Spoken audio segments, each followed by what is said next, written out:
এক সাহাবী জিজ্ঞেস করছে, ইয়া রাসূলুল্লাহ, আজকের দিনে আমি 4টি দিরহাম, মানে 4 টাকাই ধরে দান করছি।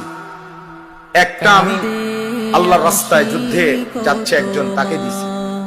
একটা আমি একজন এতিমকে দিছি। একটা আমি একজন অভাবীকে দিছি। একটা টাকা মানে একটা দিরহাম আমি একজন আত্মীয়কে, আমার নিকটতম আত্মীয়কে দিছি। তো আল্লাহর নবী সাল্লাল্লাহু আলাইহি ওয়াসাল্লামকে সাহাবী জিজ্ঞেস করছে, ইয়া রাসূলুল্লাহ, আমার এই 4টা দিরহামের মধ্যে সর্বোত্তম দান কোনটা? নবী সাল্লাল্লাহু আলাইহি ওয়াসাল্লাম বললেন, যেটা তুমি তোমার স্বজনকে দিছো, আত্মীয়কে দিয়েছো, সেটা এই 4 টাকার মধ্যে শ্রেষ্ঠ।